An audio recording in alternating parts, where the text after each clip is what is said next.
Hi, thanks for joining me today. I'm going to share with you a process to release trapped emotions that are stored in the body and the nervous system and the brain that can be driving your physical pain and symptoms. You're going to be able to feel them through, and you may experience different sensations in the body, different thoughts happening cognitively, and you may start to develop a different relationship with symptoms, learning how to release them in the moment. So we're going to work somatically rather than with brain rewiring, although this does reset the brain as well. But somatically simply means through the body. When we work through the body, we get a direct access to the nervous system that bypasses a lot of the old patterns and a lot of the old neural pathways that we wish to rewire. So the first thing we're going to do is we're going to activate some emotions.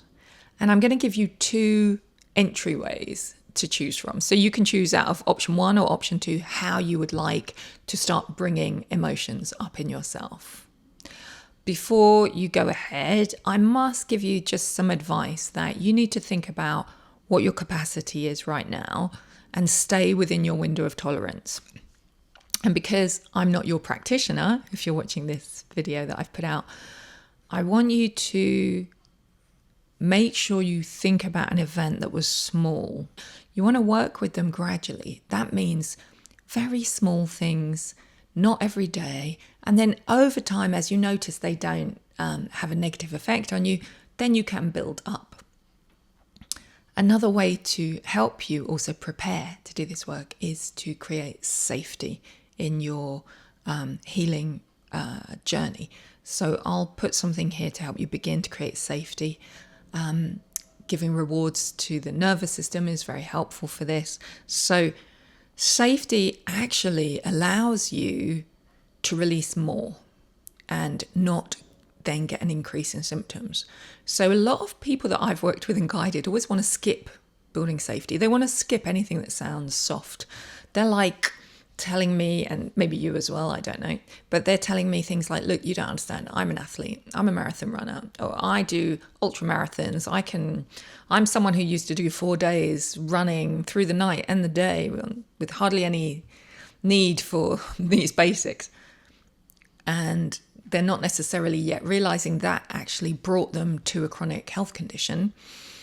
And your system needs you to have space and time to release anything that's stored. And in order for it to release, it needs to feel safe first. So the process begins by allowing some emotions to come or encouraging some emotions to come. So especially if you feel like you might be in freeze and you would say, hey, no, I've got these physical issues, nothing emotional happening here. We want to really do a bit of work to bring some emotions. So I'm going to give you two options on what your first step can be. So option 1 is swearing. I am a huge fan of swearing.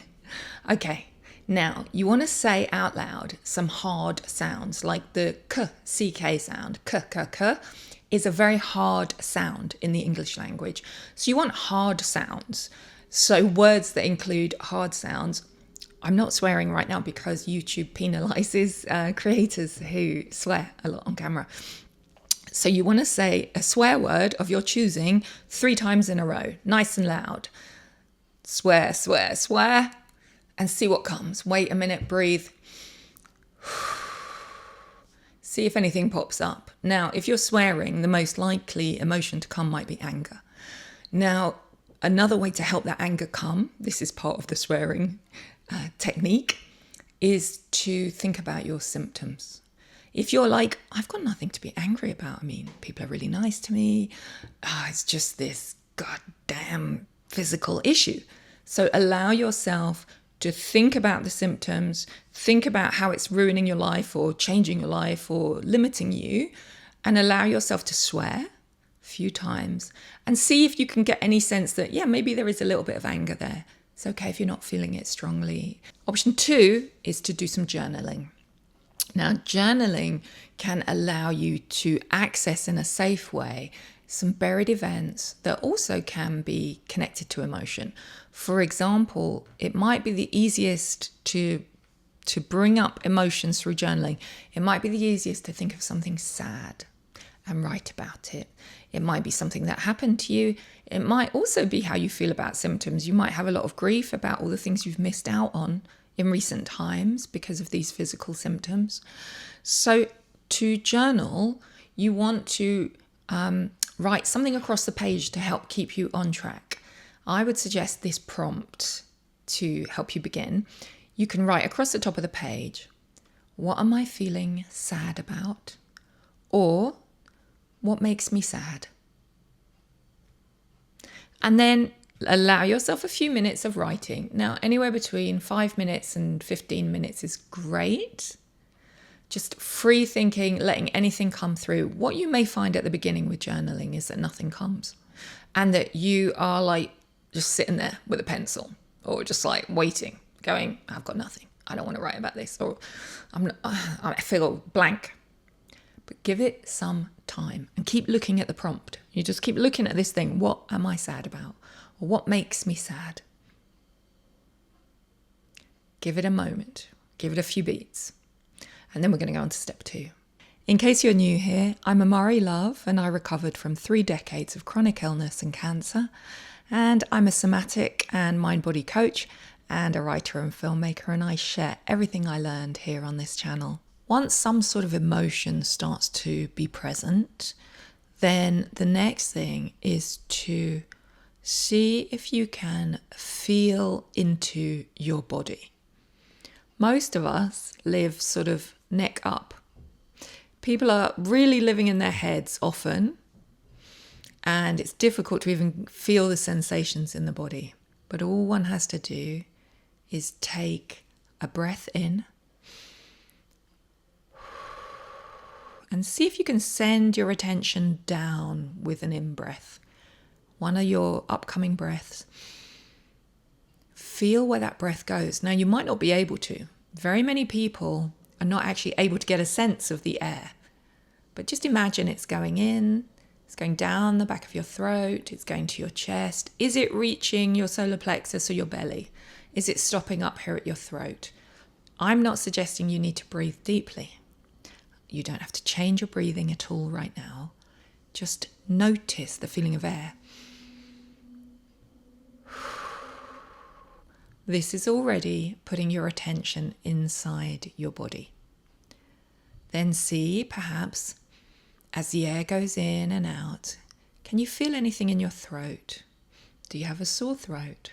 Is your throat tight? Can you get any sensation? Does it just seem dark or empty?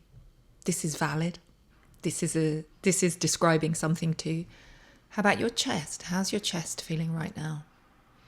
Do you get any sense of anything happening in there? Do you get any sense of a heartbeat? Can you feel into your solar plexus? Is anything happening in your belly? Your upper belly? Your lower belly? Are you noticing other sensations in your body? Are you noticing your symptoms? That's okay. Tuning in to the body will bring awareness to pleasant and unpleasant and neutral sensations. So just see what you can notice. For just a few seconds, you could close your eyes or soften your gaze. Notice what you're feeling. You could start from your head and go down to your toes, doing a gentle scan. Or you may already be noticing sensations that are so strong that they grab your attention. See if you can bring your attention gradually a bit out, kind of a zoom out. If you've got a very painful physical sensation, see if you can zoom out and check in other areas as well. And then what you're going to do is you're going to see if you can use a few words to describe any sensations. Now, you may have multiple things happening. You may have pain somewhere. You may have tightness somewhere else. You may have trembling. You may be noticing your heart rate. Your digestion might be moving around and doing things.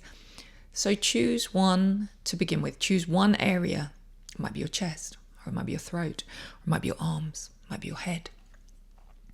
Give attention to what is happening in one area.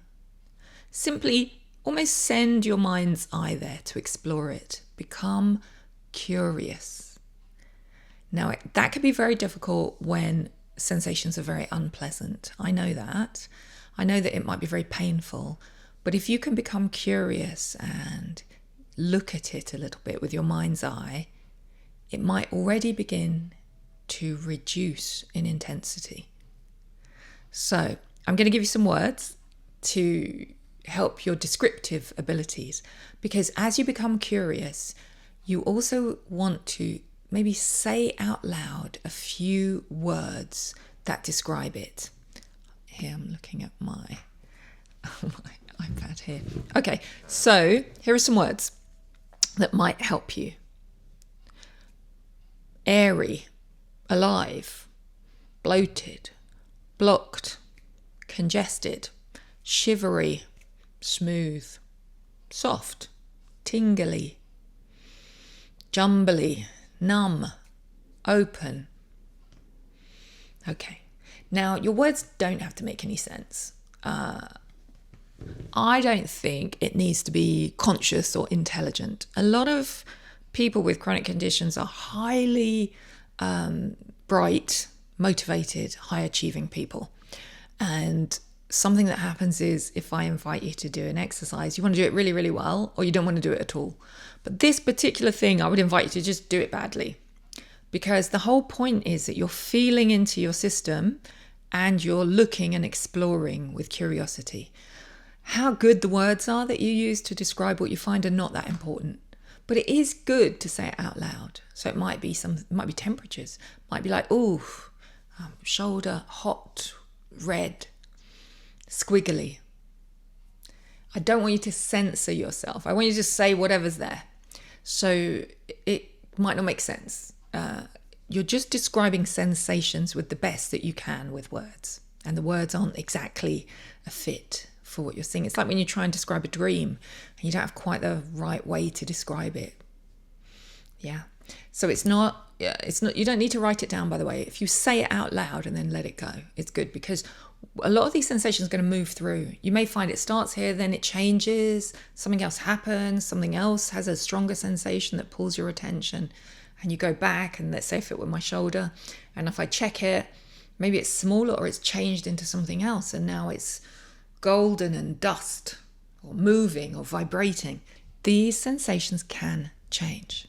And that is actually they're moving around and starting to release. It's a very good sign if things are changing. Even if they get bigger at first and become uncomfortable, change is good. What happens when you put your attention inside your body and you start to become curious about sensations is that, well, firstly, you should know that this technique is called somatic tracking, and I'm adding things to it for you. Hit the plant. Before and after to help you intensify and get the most out of it. But somatic tracking simply means placing your attention inside and then tracking sensations in the body. And it's quite a buzzword now in the nervous system healing world. So this is a powerful healing tool.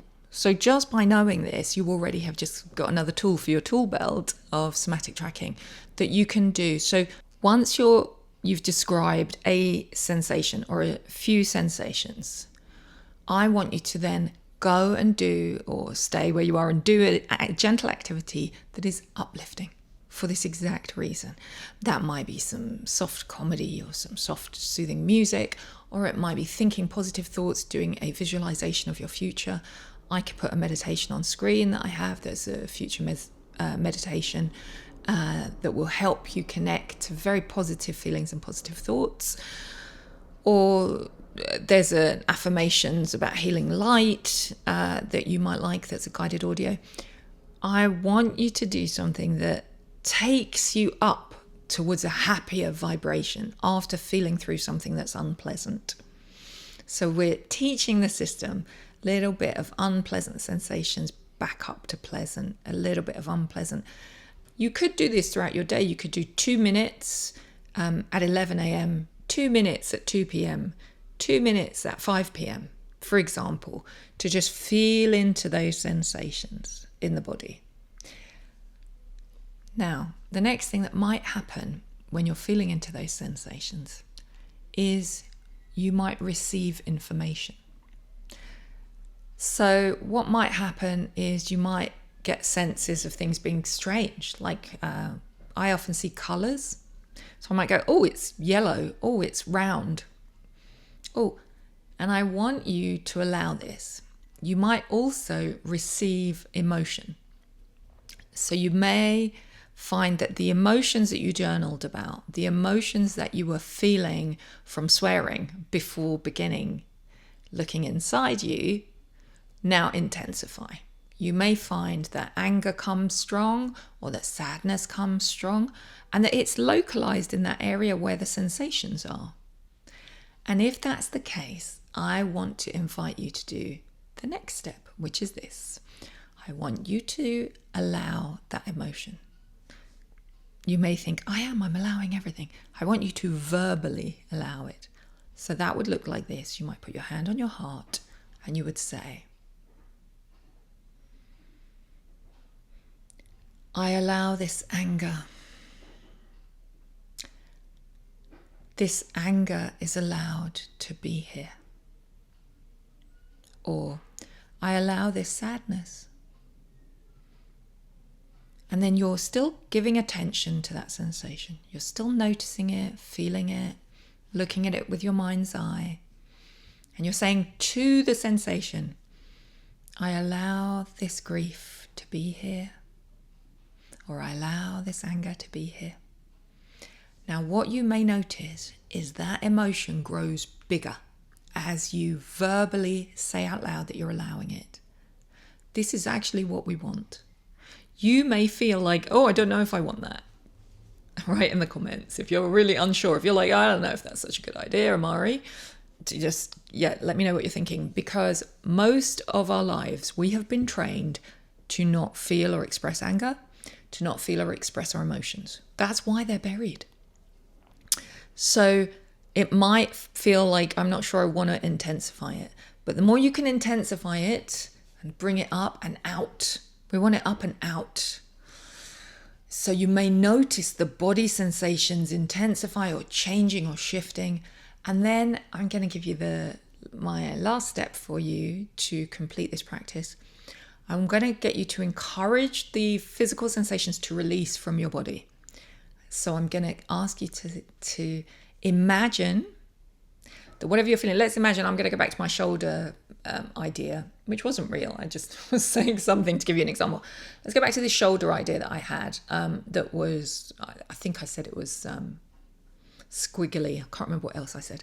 Let's imagine, so it's changed now. Maybe it's got bigger. Maybe it's really painful now and I'm struggling. If you're having symptoms that are painful and you're struggling, breathe a little bit deeper. And blow the air out. And what you're doing is you send the air to the sensation. I want you to breathe deeper as though you're doing something hard and you're just working with your breath to help you get through it. If it's very painful, see if you can stay with it and just breathe a little deeper for a few seconds. And then I want you to imagine that sensation can spread out bigger. I know that's difficult. Spread out bigger, spread out through your skin and fill the room. And then I want you to look at it and experience what it is. For example, if I imagine, now you can be imagining this and make it happen. You don't have to receive this. You can imagine it and proactively create something. So if I imagine this squiggly thing in my shoulder spreading out into the room through my skin, surrounding me, filling the room. I want you to get it to fill the room. For me, it's becoming like a mist. So it's become like a sort of dissolved thing that's very pretty, actually. It's got a color. And I'm exploring it. I want you to look at it, feel it. So I'm seeing red mist, which you can hear could be anger. My guess would be, oh, red mist, that sounds like anger. And I want you to, if you haven't found an emotion yet, if you get an intuition of this thing, now you're seeing it spread out around you. If you think, oh, that could be this emotion. or it could be connected to a certain event that wasn't the one I chose to journal about. I want you to trust your intuition and know that you are releasing it. Now, it may not have vanished completely yet from your system, but you've done a lot of work to release it. You know, you may have released 70% of what you were carrying with that emotion or with that particular event just by doing this process. When you do this practice, and if you find that things become intense, whether your sensations are becoming a bit big or emotions are getting big, or you just feel like, I'm not sure I should do this right now, I want you to immediately honor that and shift to safety. Now, a safety practice could be as simple as hand on heart and one breath. I share a lot about creating safety, so I will put a playlist for you below to things that can get you started with creating that safety that's going to speed up your recovery. And you might want to grab the free nervous system healing roadmap, which contains the first steps I took for my own recovery, and I was 100% recovered in record time. And it also has a link to a private meditations library that I've made especially for you. Thank you for being here. It means a lot. Take good care of yourself.